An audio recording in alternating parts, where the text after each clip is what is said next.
Hello, everybody. Thank you so much for coming. We are so excited to have the release reading for VIRAHA today. That's why we're all here to celebrate Yena and this beautiful book. I am your host, MJ Malpiedi from Game Over Books. I'm so excited to be here with you all. I'm not going to hold up too much time because I want to get right into our readers today.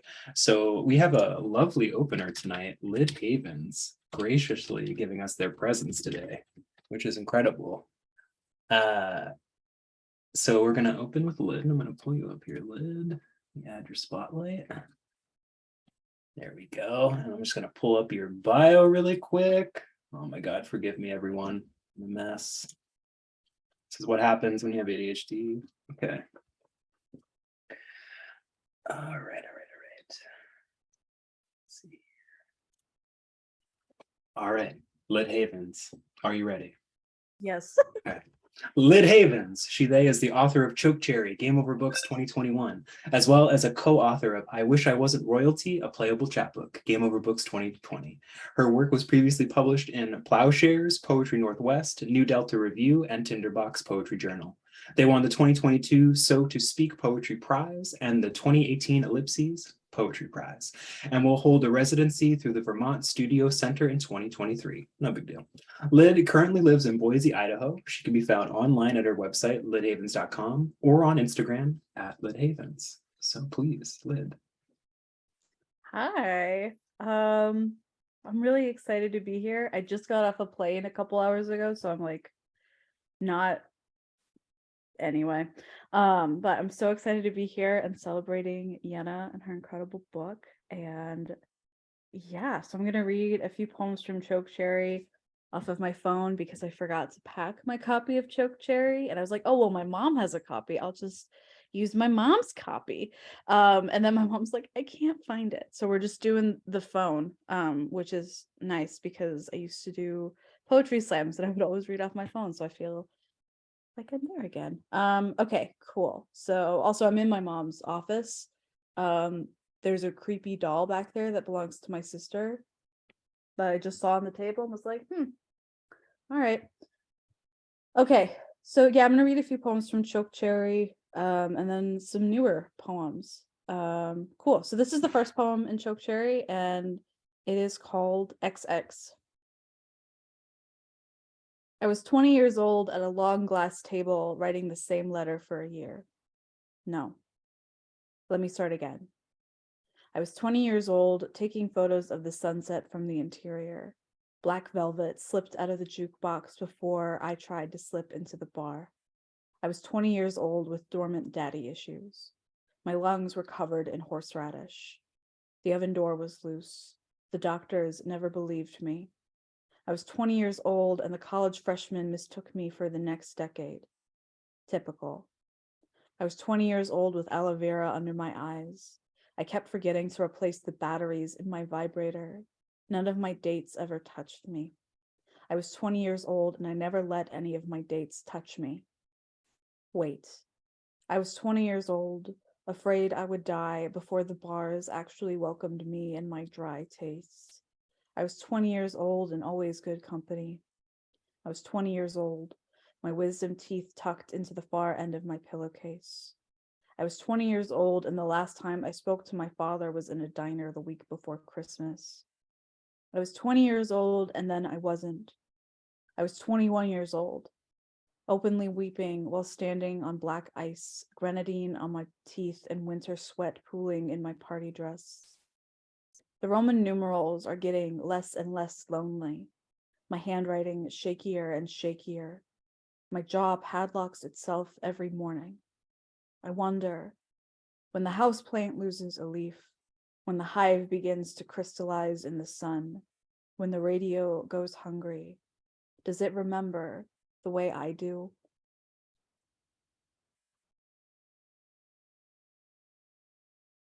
I had this moment while I was reading it and I just kept saying I was 20 years old because I'm almost 25 now. And I'm like, oh, wow, I wrote that poem a while ago. Also, I'm wearing eyeshadow for the first time since I was probably 20. I just slapped it on before I got on here. Yeah, so like I said, I just got off a plane, so like my brain is sort of a cheese curd right now, but that's okay. All right, so I'll read a couple more from Chokecherry and then um new poems that are technically happier than the ones in Chokecherry. Happier and hornier, we'll see. So this next poem is called 206 Days Later. This time, there's no one around to call me back behind the screen door. I wander to the bricks, muddy with my own handprints. The air is humid here. I collect it in my hands. There's a fingerprint-shaped scar on the nape of my neck that only I have touched. A crater on the moon no one's landed on. There's a fountain where I've only ever seen people stealing pennies instead of offering them. I wish I could walk barefoot forever. I wish I knew how to cartwheel. Once a girl I thought I would marry made a list of all the people we had collectively lost in our lives. Let's name our children after them. I think I will always be a slab of July cement, attracting only mosquitoes and cherry syrup. I feel empty the way a museum can be empty. I count my bones just to be sure, as if a part of me takes off in the nights while I sweat myself to sleep. Okay. All right, I'm gonna read two more from Chokecherry. This next one is called Maine Laments, and it is for my grandmother who grew up on a potato farm in Aroostook County, Maine. Find me a fifth-story window, and I will coax a happier year out of the glass sheets before midnight. From now on, my resolutions won't be lobsters in a grocery store tank. I boil the water from my bath instead. My skin falters red, but not like delectable death, more like the anatomy of cautious optimism. I'm thinking of my grandmother now, and how when she was my age, she waitressed in coastal Maine. Part of her job was to trek into the front teeth of the Atlantic to catch a lobster every time a rich man ordered one. I'm thinking of my grandmother and how manic I was the last time we were in Maine together. When I told her it hurt to stay still, she said, "Let's run across this meadow as fast as we can." We both wore dresses. I still remember how the skirt billowed across my rushing thighs, the switchgrass extending spindly fingers to meet my legs. I'm thinking of how far my legs have gotten me. I've run to the top floor of a parking garage just to watch the sunset. My knees are permanently embedded with the imprints of dandelion stems. This year, I want to slow dance with all my friends, wade in a hot spring, learn how to climb a tree. I want to stop being afraid of heights that are of my own making.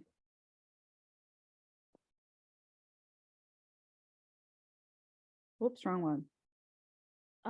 Okay, I'm gonna read some newer work now. I was gonna read one more from Chokecherry, but then I started thinking about it and I was like, that poem's gonna make me sad. So not tonight.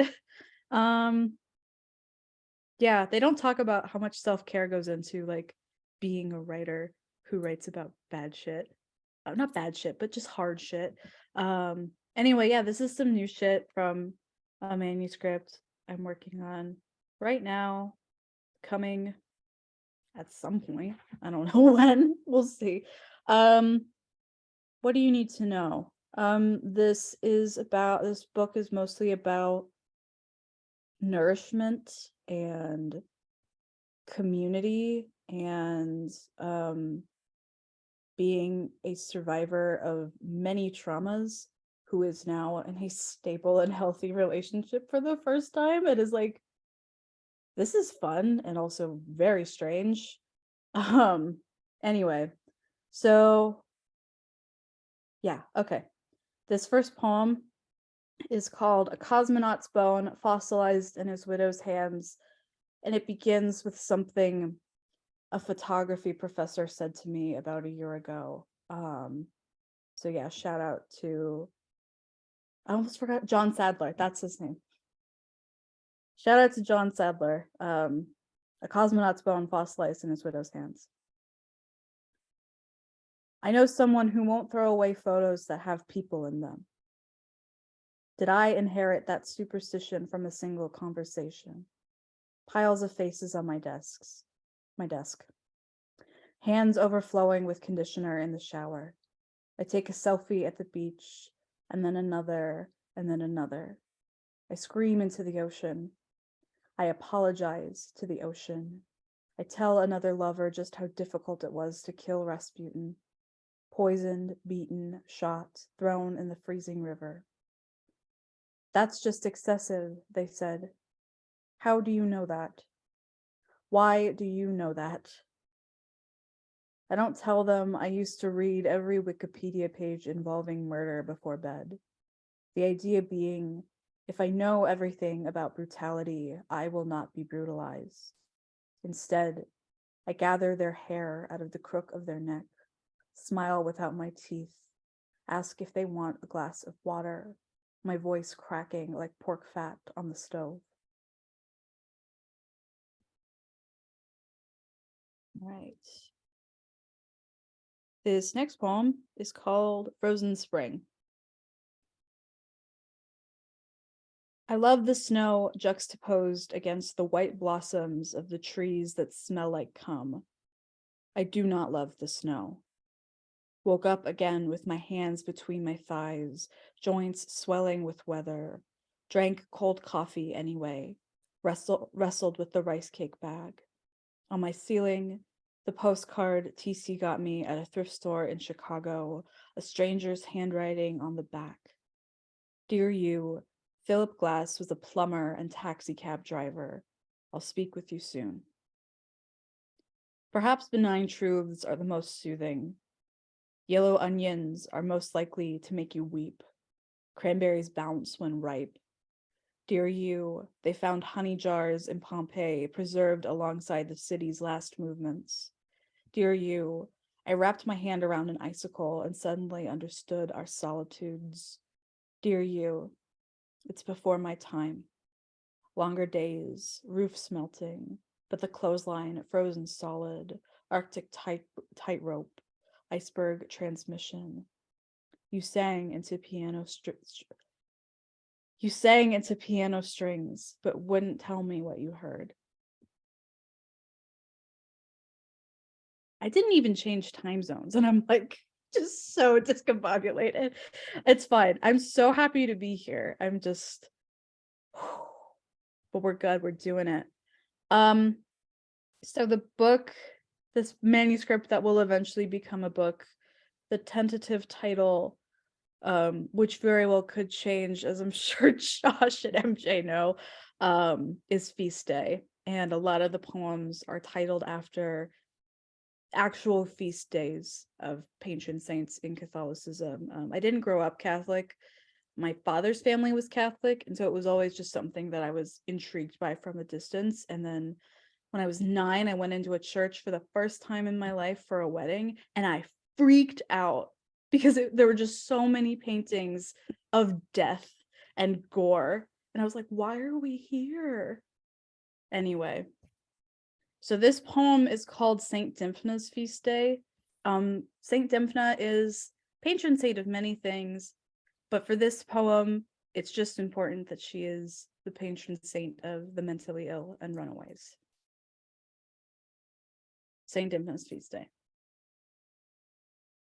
I have not tried to die in 6 years. My newly purple hair was a halo. The nurse told me to stop staining all the bath towels. Say something, said my roommate. I replied, no. A man was crucified on TV and no one switched the channel. All the citrus turned bitter. Seroquel stuck in my throat. I still get antsy if a room is too fluorescent. Every May, I draw the curtain of tallies once again, thin and vivid as birch bark. I understand now. In lipstick, I look like my mother. In euphoria, I look like my uncle. But today, I slice the onions with precision. Patience and cast iron bursting in front of me. Balsamic on my wrists. Guillotine in the church. saltines in the mortar, silver around our throats. Pray for us, my uncle's pendant said. Pray for us, my mother's pendant says. Pray for us, my pendant will say. I have no idea how long the lilies have been a lost cause, but I can't throw them away now. Petals like dragonfly bodies. My mother told me we can't dream about strangers, and yet I dream of Ohio. I keep misspelling sanctuary. My adult teeth loose in my head, too many bones in my hands. I still chew on my lips when I pray. I'm just trying to remember to swallow my pills every night. I need to replenish the salt shaker, devein the shrimp, save the shallot skins. Listen, I can't commit to anything but the meal in front of me.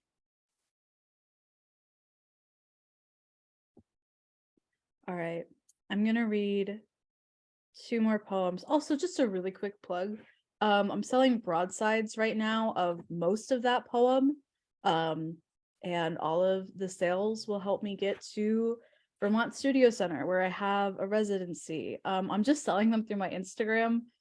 So just gonna put my Instagram out. Yeah, I think it's like my second or third post. All the deets are there. Sliding scale. Yeah, it'll help me get to Vermont. I live in Boise, Idaho, so it's a long way. Anyway, yeah. So if you liked that poem and you would like most of it, because I couldn't fit all of it on a piece of paper, yeah, with a picture that I took and developed myself in a darkroom last year. All right, I'm gonna read 2 more poems and then I'm gonna hand it over to Yena because I really want to hear Yena read. I just finished this poem like 2 weeks ago and I've never read it out loud, and I don't think I actually looked at it after I finished it. Anyway, yeah. So this poem is called Self-Portrait with Sinus Infection and Jeff Buckley's Grace. I remember this going really hard when I wrote it, so I'm hoping it still goes hard. Self-Portrait with Sinus Infection and Jeff Buckley's Grace. The shower is as hot as I can stand it, the steam almost cloyingly sweet, heady. I massage the cross between my eyebrows. I miss a man I never knew who died as I was conceived. His voice vibrates through my bathroom. I've turned the lights off, so it is more like a cave or the great hall of a 16th century palace. Oh, Jeff, Thomas Tallis would have marveled at you. Oh, Jeff, I am still lonely to my core. The loneliness looms inside me like the menthol of a cough drop. I am hacking up my lungs, willing the pressure in my head away. Did you know Henry VIII's 5th wife practiced laying her head upon the chopping block the night before her execution? I can't think about that too much. Forgive me. I know I must write explicitly, in case someone mishears me the way the fearing heard, remember when I moved in you and thought it was God asking. Cool. I wanted to read that just because I know Jeff Buckley didn't write Hallelujah. I love his cover of it, and I think it's so funny that certain people act like it's a Christmas song when it's like, no, that's a poem about fucking, my friend. Also, it's by a Jewish singer, so it's like, we don't need to co-opt that. My God. All right, I'm gonna close out with a love poem. Yeah, I've read this a couple times, and sometimes I cry. We might cry now. We'll see. Thank you so much for having me. Yena and I have been friends for I don't even know how long. We've only met in person once, but she is just such a dazzling human being, and I'm so grateful to know her, and I'm so grateful that she asked me to read with her. So, and I'm always grateful to Game Over Books, to Josh and MJ, who published my book. a year and a half ago, and are just a really lovely press, and I'm happy that Yena and I get to be pressmates now. All right, so this poem is called Pine, which is the name of a teeny tiny town in eastern Idaho. With our heads outside and the rest of us zipped into the tent, you tell me to close my eyes for 10 seconds. When I open them, an unknowable amount of stars, faraway clusters we'd never see from our greedy city. I must have choked on my lungs, reached for your hand, but accidentally slapped your thigh. Speechless, the first men on the moon said, and suddenly I understood in the smallest way. I am small, but not suffocating. Grounded, sleeping on the ground, safer than I ever remember. Our first date was a month ago. We'd laid next to the river and mimicked the current, my hand between your t-shirt and the warmth of your back, your ear pressed to my heart. I didn't mean to ask it aloud. Where did you come from? Only recently, a wasp died in the center of my life, and now here you are, like so many delicious fig seeds. Thank you very much.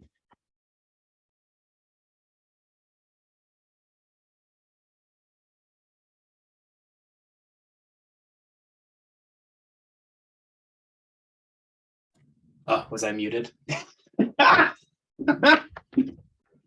I've done 10 of these this year, people. I'm sorry. It's been a long it's been a long time. Okay. So thank you so much, Lyd. That was an absolute blessing and a perfect opening. Seriously. Was that amazing, folks, or was that amazing? Like, please give some love for our opener in the chat, and please go follow Lyd, support, get some broadsides, pick up a copy of Choke Cherry, maybe. It's just, you won't regret it. Truly incredible. Truly. Thank you so much, Lyd. All right. But now it's time for the main event. I'm gonna bring Yena in here real quick. Yena, how we doing? Good. Ready? Good. I feel like my Zoom just got very weird. Like for a second, I was like, how do I made the chat box disappear. And then I brought it back like magic, but I was like, where did everyone go? Just in time for you to read. I'm so excited. VIRAHA is such an incredible book, and I'm so stoked to hear you read from this. I was just rereading it to get ready for a little bit of Q&A after this, which, folks, we are going to ask some questions for the author after this. So I've got some pre-written questions, but I like to hear from more than just myself. So if anyone has questions throughout the reading, please put them in the chat. I'd be happy to ask the author tonight. But without any further shenanigans, let's get right into it. So I'm going to welcome Yena Sharma Purmasir is a poet, essayist from New York City. She was the Queens Teen Poet Laureate from 2010 to 2011. She's the author of Until I Learned What It Meant, Where Are You Press 2013, and When I'm Not There, self-published 2016, as well as the co-author of Disconnected Volume 1, Poems and Stories of Connection and Otherwise, Central Avenue Publishing 2018. A Best of the Net nominee, her work has also appeared in Mask Magazine, Rising Phoenix Review, and Thought Catalog. Purmasir earned a master's degree in theological studies from Harvard Divinity School, where she focused on South Asian religious traditions. She resides in Boston. Please, everybody, give all the love in the world to our main performer today, Yena. Thank you so much. Hello, everyone. It's so nice to see everyone's little faces, especially like if you kept your camera on, thank you. And like if you don't want to turn it on, that's fine. I'm really happy you're all here. Today, I've just felt very much like was moving very fast. And it feels really good to just take a moment to be like, this is really happening. This book is out. You can buy it. You can hold it in your hands. And I'm really proud of it. I first just want to say that this book would not exist at Game Over Books without Lyd. I found out about Game Over Books because of Lyd. Like, I did a lot of like typical fan behavior when Choke Cherry came out. It was like, what's going on with this book? I need to know everything about it. And discovered Game Over Books in the process. And so when they had an open call I submitted, and I'm so glad that I did. I owe a lot to Josh and MJ and the entire Game Over Books team for believing in this book and working with me on it. And so I'm going to read some of my favorite poems from the book. I will say it was really hard to figure out which ones to read just because I like them all. I really do. And I think that's hard to say as an artist. I think a lot of us feel, typically like a little bit of embarrassment of like, is this good? Is this weird? No, I stand by every single one of these poems. And yeah, I'm just going to read a couple of them and give you some context. So the first poem I'll be reading is the titular poem, VIRAHA, and a little like vocab lesson. VIRAHA is not an English word, as you may have guessed. It comes from Hinduism. It refers to a type of devotional love between like a practitioner and gods, and also like people to each other. Refers to this idea of love and separation. So coming together and then being pulled apart. And in that apartness that is full of yearning and hoping for reconciliation, is God, is divinity. So this poem is called VIRAHA. Steve told me that half the pleasure in love was being half of something, separated and praying for reunion. It's not just us, he said. It's the gods. I love this story. I love how small it makes my pain. I tell the man I'm dating, we're just like gods, but that doesn't have the same humility. It sounds like I'm boasting. Okay, so I'm boasting. Someone loves me finally, and I'm cutting my hair over the toilet. Someone loves me finally, and my waist is shrinking down. I mean, my mental illness isn't going away, but it isn't really hanging around either. When I say I'm lonely, what I really mean is that I miss someone. When I say I miss someone, what I really mean is you.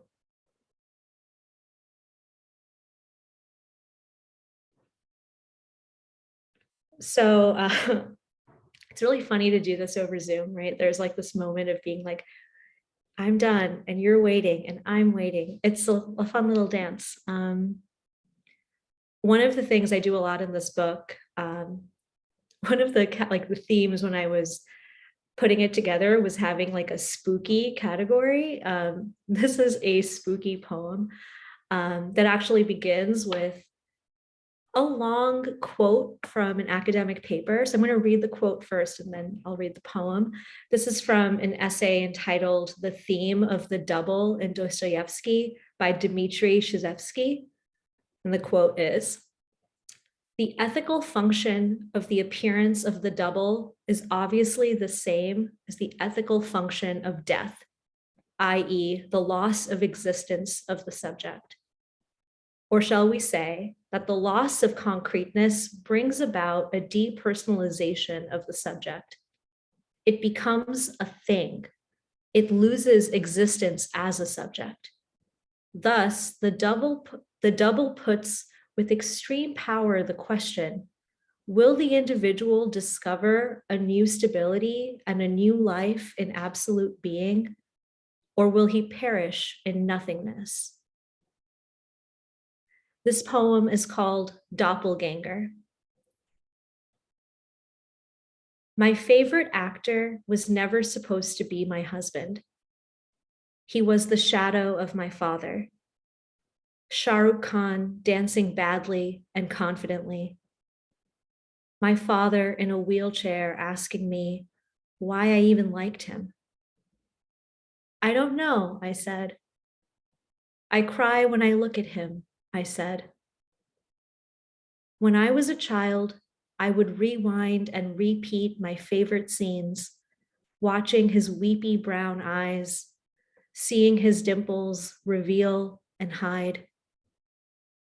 When Kuch Kuch Hota Hai was released, My father couldn't come with us to the cinema. My father hardly ever came with us to the cinema. I watched the movie and sobbed through the entire second half. At home, he asked my mother why I was so upset. You can't see these movies anymore, he said, because he was worried. I was 6 years old and bawling. I'm not sad, I said. It's just love, I said. Life is so hard, I said. When my father died, he really died. There's no way to see him again. But I have watched every Shah Rukh Khan movie just in case. And if his hair is gray, if he is limping, if he is smoking or shaking, it is almost the same. Once I had a dream I met Shah Rukh Khan.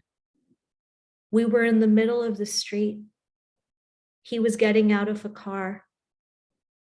I ran up to him and said in broken Hindi, "Aap mujhe jante nahi, lekin aap mere pita ki yaad dilate hain." English subtitles. You don't know me, but you remind me of my father. Kya main aapko gale laga sakti hu? English subtitles. Can I hug you? Kya main aapko chhu sakti hu? English subtitles. Can I touch you? Shah Rukh Khan smiled at me and let me put my head on his chest. Pugly, he said, Maine tujhe pehchana. English subtitles. Silly girl, I recognize you. I see you everywhere.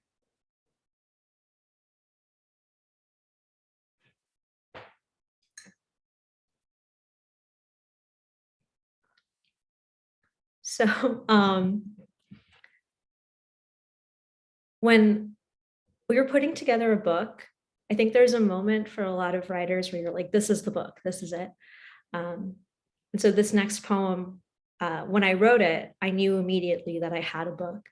And I guess because of that, and because I'm very sentimental, it's actually the first poem of the book. This is called Summer Night. When the summer sun sets, I can leave my cage without the stench of sunscreen. I hate everything I have learned to fear. Men, cancer, my own mortality. One day, when I'm not beautiful and no one loves me, I hope I can go up to the mountains. I hope I can go to the beach. I hope the trees in my hometown remember me as more than a girl. I used to eat ice cream in the park. I used to bike down the boulevard. I used to fall on my knees and cry like I invented crying. I wish I invented something. Is it too late? I waited for my life and the bus drove on. The whole sky changed.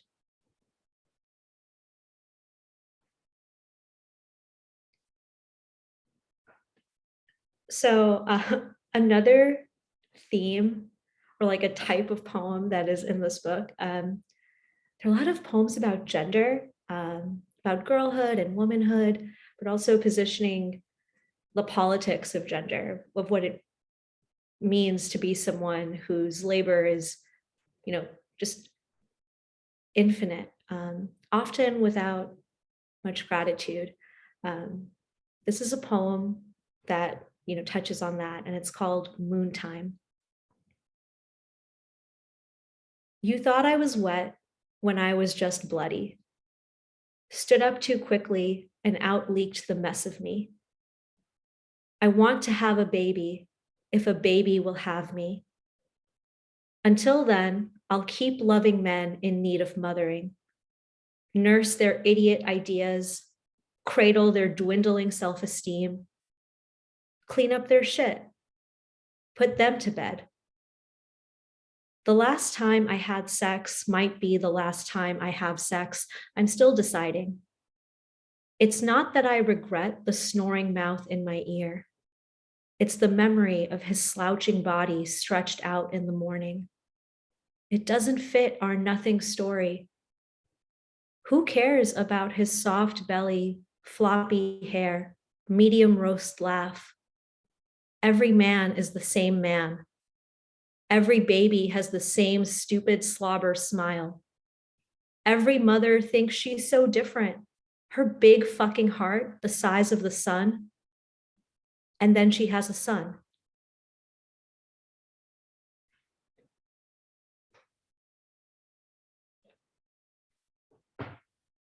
So this next poem is, I feel related only because it's very much about growing up as a girl.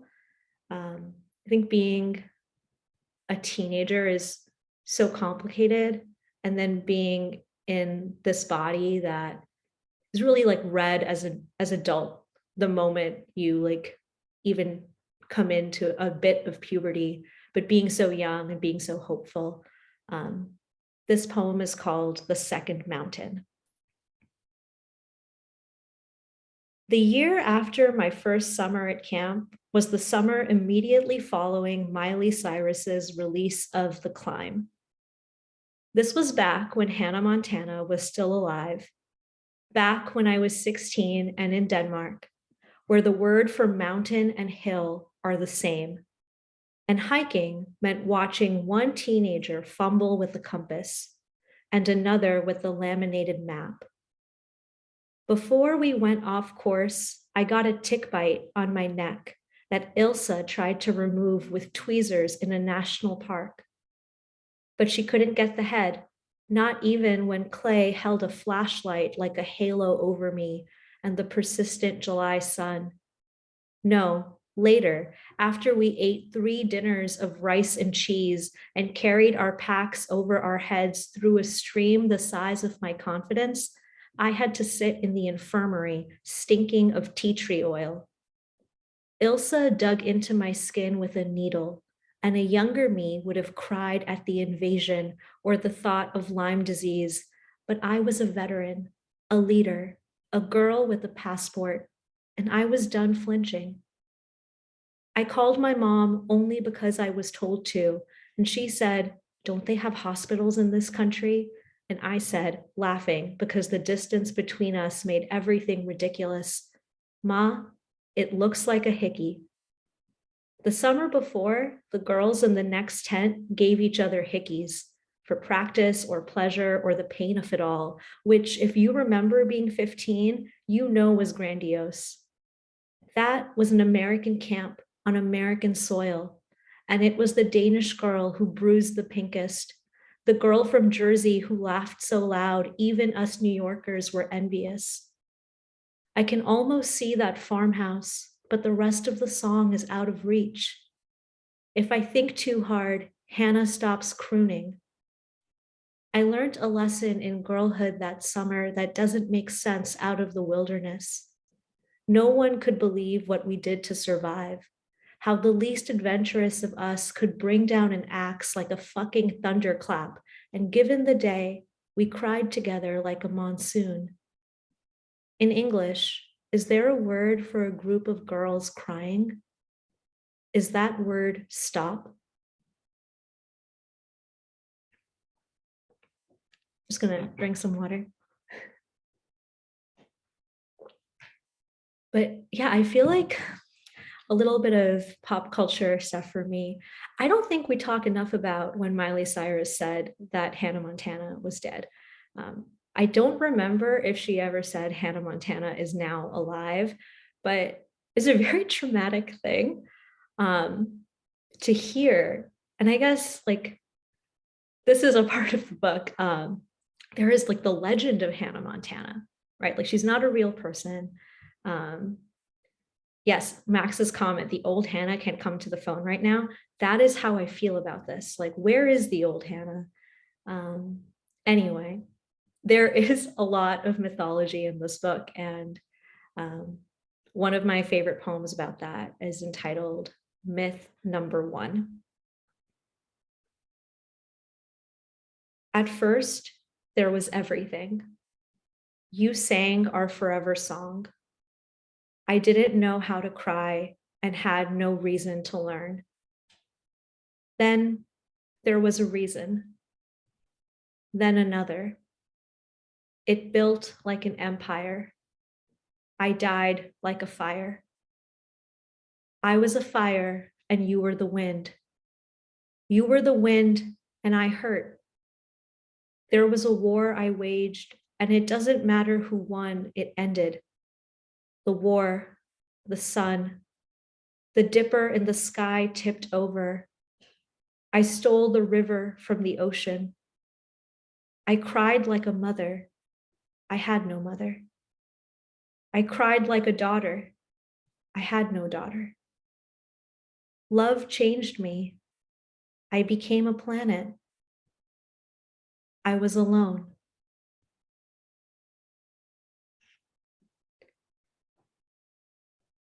So I'm going to read 2 more poems. This next one is something that I wrote for one of my best friends. He's also my roommate, and he can't be here tonight because he's in class. But a very magical story. The night I found out that this book was getting published, I texted him. And apparently after he read my text, he looked up and he saw a red cardinal just in a tree staring at him, which we just thought was so beautiful. So this poem is called Red Cardinal. There is a world in which I die. You don't. My best friend, you live forever. You go alone to the places we said we would explore together. In Vietnam, you buy an expensive camera. You take pictures of your face the way I took pictures of my face. You hate the vacant expressions on my Instagram. No one ever knew me there. I can't point out the glittering silver lining from beyond the grave. Honey, I don't have a grave. When you want to visit me, you'll have to collect a bouquet of superstitions, an out-of-focus dream, the pink supermoon, a red cardinal on your windowsill. This terrible world loves you like I have loved you, which means you know it and you think it happens to everyone. It does not happen to everyone.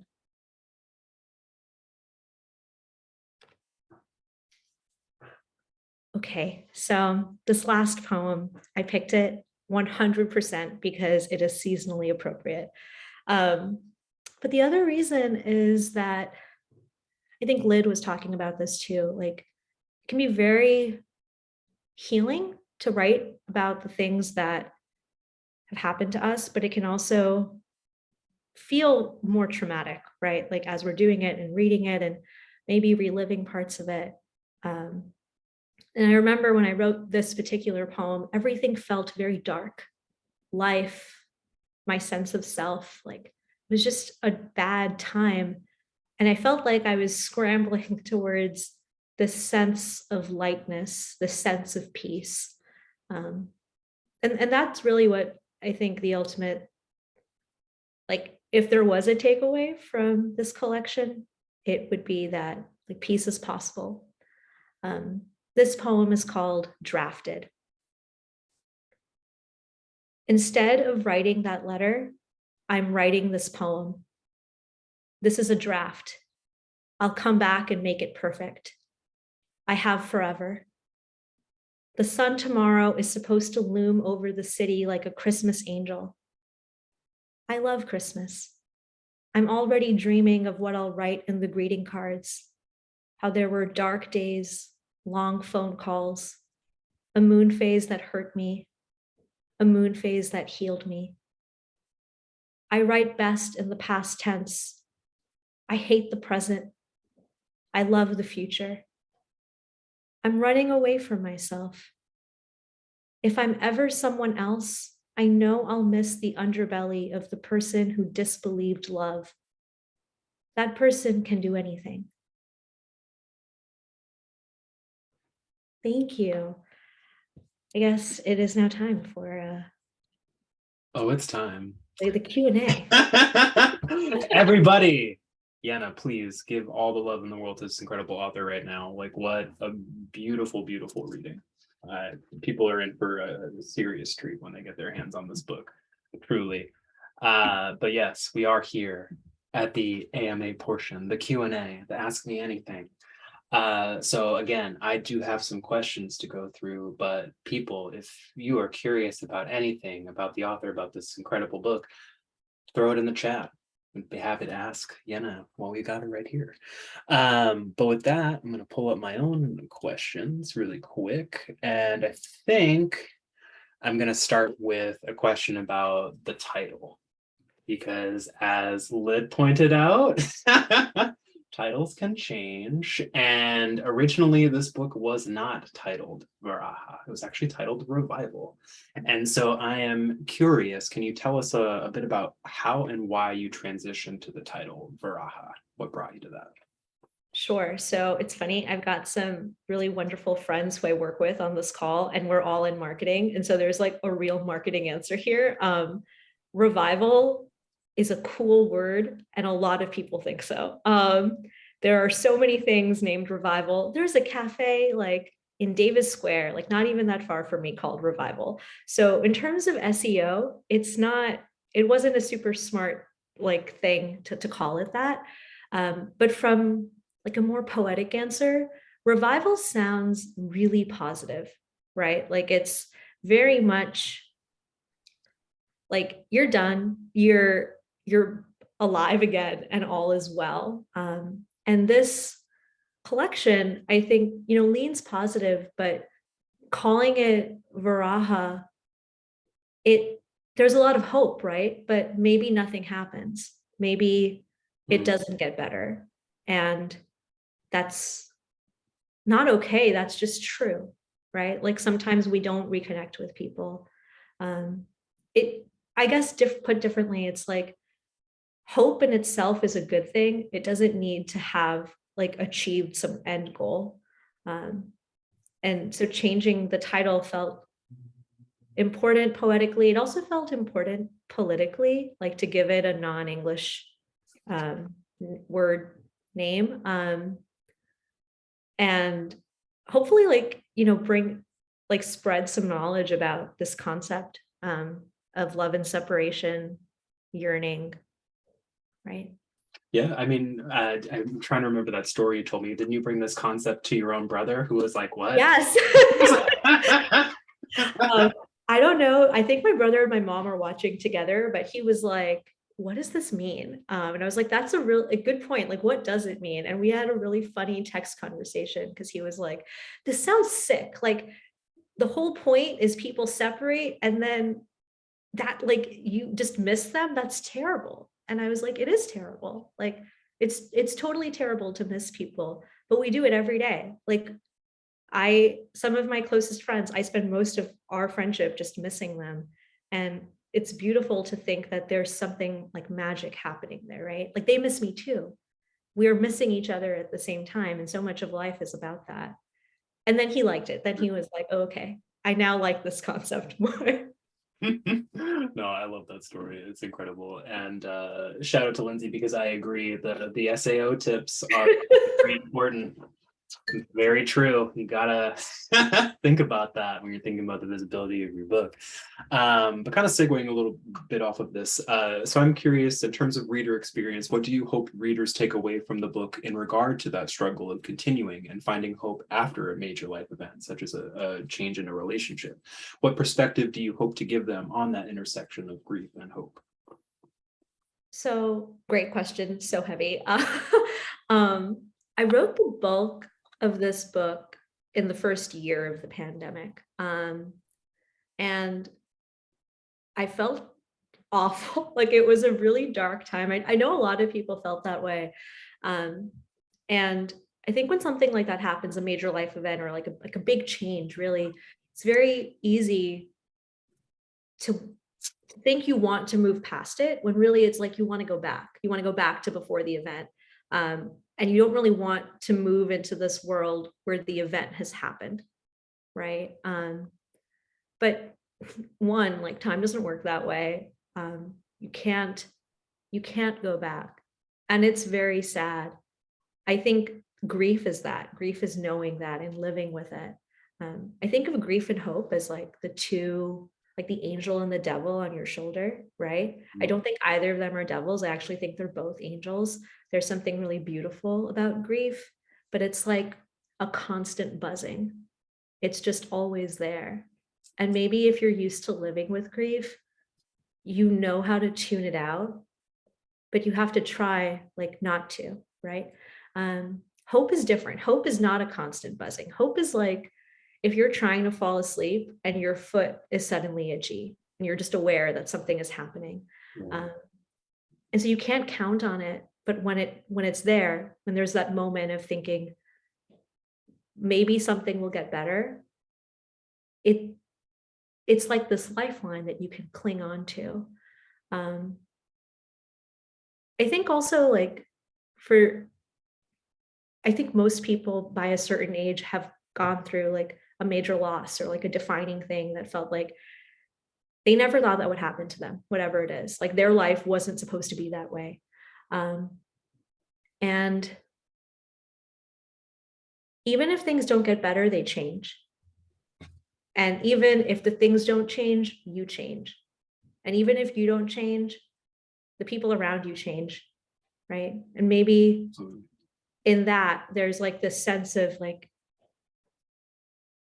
it will not always be this way. It really won't. Like one of the things I thought a lot about during that year and even putting together the manuscript was like, life is very finite. Like it won't be this way forever. We just won't be here forever. And hope is stupid. Like hope doesn't make sense. It's not rational, but it feels good. And it's this like harmless thing that feels good. So why not feed it? And I think this book does that. I think this book is trying to like identify moments of like tiny moments of hope, right? Like seeing a really bright sky and thinking like, how could this be? And then maybe being like, well, it happens every day. It happens all the time. The sky is really that big. And it just gets easier to live with. I think it just makes it easy. No, absolutely. And I think what's also beautiful about the book too is as how much you kind of equate that same feeling of like, oh yeah, a sunrise does happen every day. So do changes in relationships. Like these things happen, but since they are so big to us, it feels like so much more than that, right? But actually going off that a little bit, so you did read one of these poems, but you have a few poems in the book that are myths number 1 through 3. And they tell the story of an old lover there throughout the book. And I'm just curious because a lot of this book is kind of talking about how simplified we make some of our myths or our understanding of those myths. And a lot of times it's like, yeah, you just got to go back to love. You just got to fall in love. You got to get love. And that's going to level the playing field to make everything better. And so I'm curious if these particular poems throughout the collection are your way of writing a mythology where love is not the sacred and final answer. Like the short answer is yes, like immediately yes. I think that I want to be clear. I love love. I think love makes life happen, right? Like without it, life feels very strange. But like speaking philosophically, love is so much about the other. Like there is another, right? And often when we're pushing that narrative, you know, we're ignoring the very rich inner world. Like no matter how much you love someone and how close they are to you, they can't get to that point. They can't enter your inner world, not really, even if you let them. And so these like little poems and myth 1, 2, and 3 that are spread out, they're like just sort of exploring the sense of the self, like how the self is. In myth number 1, I think the last 2 lines are, love changed me, I became a planet, I was alone, right? Like you become this giving thing, And there's so much just happening under the surface. I also, like, when I was writing them, I was thinking about how time, our sense of time is also disrupted a lot in life. And so the poems aren't chronological. Myth number 1 begins with, at first there was everything. Myth number 3 begins with, the first line is, then there was our middle. And I think the first line of myth number 2 is, I died. So it's very much just like jumping all over, because that's how it feels. Like, that's how the inner world feels, where things are not happening in a way that's chronologically accurate, but it's happening in this like thematic way of world building, worlds collapsing, finding like the core of whatever it means to be you. And I think for me, that is the sacred answer, like knowing yourself. Maybe love can help you find that, but it's not enough. Which is just funny. I'm just looking at the last comment in the chats is like from Caitlin, it's just a spark, but it's enough. I think that's true for hope. With love, I'm like, love is not enough to create your sense of purpose or your sense of the world, your sense of life. It's just, it could be a foundation, but there's so much more happening. And I really wanted the mythologies to just dive deeper into that. Yeah, no, that's so true. Well, I have just a couple more questions for you, unless folks in the chat have anything they want to ask. But kind of segueing from that, there are a lot of mythical figures and stories that are called upon and rightfully critiqued throughout this collection. And so I'm just curious if you could talk a bit more about why you chose to invoke some of the specific figures and stories that you did. I love folk tales and fairy tales and legends. When I was a kid and I would take a book with me everywhere, it was almost always an anthology of folk tales or fairy tales. And then when I was in high school, I remember learning about the way a lot of esteemed writers and artists and filmmakers are like inserting literary allusions to tell a story. I thought it was beautiful. But all of the allusions that I was reading in class and even seeing like different Hollywood films or like even shows on Netflix, like The Chilling Adventures of Sabrina, which by the way, I enjoyed for the most part. It's very Greco-Roman, very Judeo-Christian. And this kind of unspoken thing of like, if you want to be a certain kind of reader, and by that I mean like a reader who is able to appreciate literature, you have to know these allusions. That wasn't like the background that my family came from. But yeah, it's like I just had to learn, right? So I would look things up and I would flip to the back to read footnotes. But when I was like, I've been writing forever, but when I was like 19, I was writing a lot on Tumblr. And I had this poem that the last line was something like, I believe the legend is true. One day Rama and Sita will kiss again. And then I changed it because I thought no one's going to know who Rama and Sita are. No one's going to look that up. I changed the line to Odysseus and Penelope will kiss again. Because I was like, people have read the Odyssey. If they haven't, they can like put 2 and 2 together, right? Like it's a story about a man on a journey. He's obviously not with his wife. And I felt really bad about that. Like I felt like I was trying to kind of, it's like, there's no such thing as like racial neutrality, but just like to be like, I am neutral. Like, please don't read me as just like another brown writer. But then I went to divinity school and I was writing more about different topics from like the Hindu tradition. And I was just thinking about like, when I was abroad in New Zealand, I took a lot of courses on Pacific Island studies and I met a lot of Pacific Islanders. I was thinking about like indigenous folktales. And I felt like I should just write it. Like I should just insert them in and trust that the people who want to read my work are like curious and open enough to just, read the footnote. And then if they have more questions about the footnote, they can like open up their little browser and read so much more about what's happening in the world. And it felt really important to do that because like there is a whole world out there, and it's easier than ever to get this information. Like if you are curious and you're interested in mythology, like, yeah, you should read more than like the Greek mythology stuff that you find in like Barnes and Noble, you know, like there's so much out there.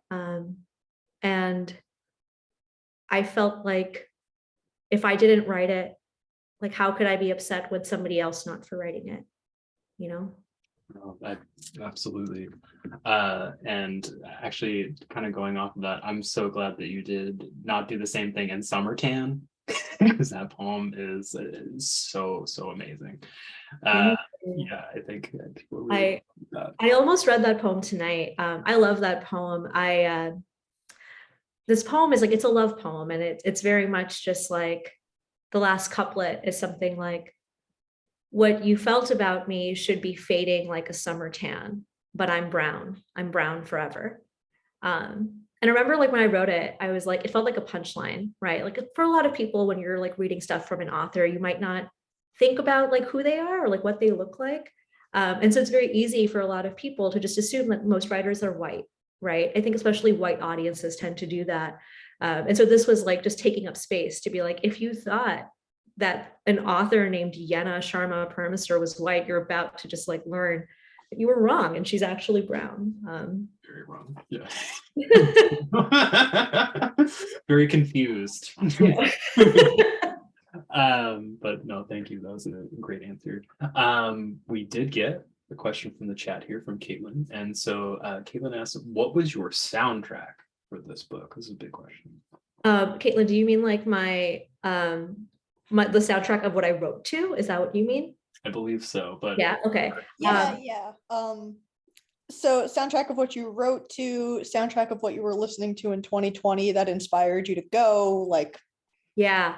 I have a playlist on Spotify. I'm opening it up right now and just hoping that nothing weird happens. It's called Writing Music. It's actually honestly a lot of songs, a lot of Hindi songs, a lot of like Sufi songs. There was one song I listened to on repeat from a Bollywood movie called Rockstar. And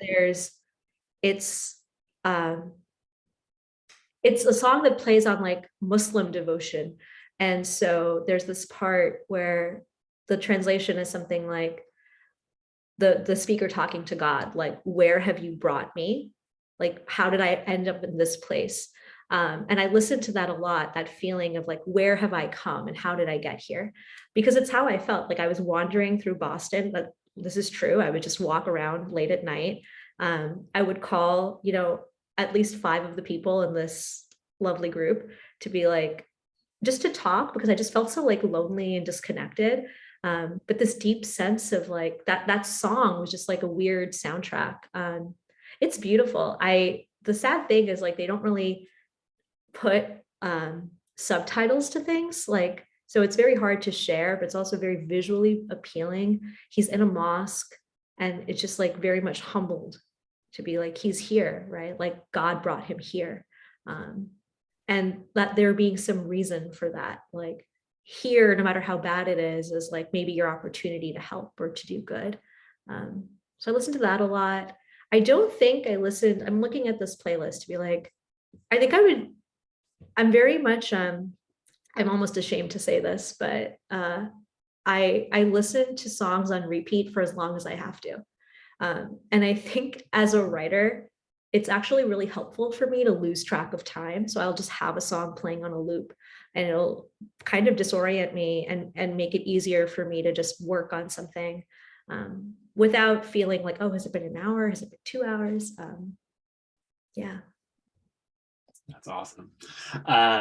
Okay, so to round us out for this evening, I want to talk a little bit about your process for putting the book together, your organizing process. Every writer has a different way of going about putting together their collection, what actually feels right for the ordering. And so how did you end up landing upon what we have now as this final book? How did you go about ordering these specific poems?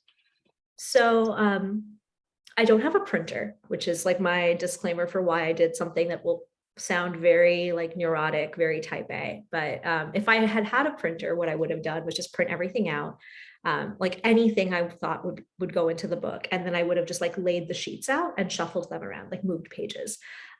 Without a printer though, I created a spreadsheet. I am lucky enough that I'm able to remember my poems just by their title. Like I know what pretty much happened there.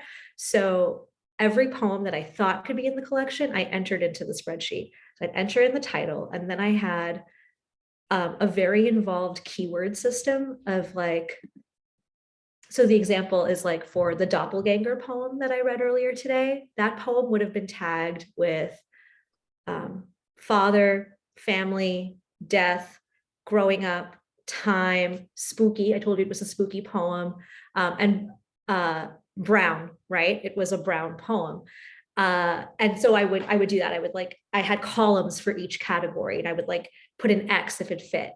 And the more I entered each poem, the more like new categories emerged, right? So I'd go back, like myth number 1 references a lot of parts of nature. So it would, at first I was just doing nature, but then I was like, no, mountains are different from the ocean. So let's separate these things. And after I did all of this, that took about like a day. I just started moving the rows to see, like, I was trying to tell a narrative. I know this is my thing. I honestly think a lot of people should do this. If you can remember what your poem is about. Lyd, I would share it with you just so you could see, like, yeah. I love organizing. But no, it really helped to sort of identify, like, even with like myth 1, 2, and 3, being like, well, where should they go? And seeing all the themes, like knowing certain things, like knowing maybe the poem I wanted to start and end the collection with, but then how far away, like, should everything else be? I didn't separate this book into like parts. It's not like part 1, part 2.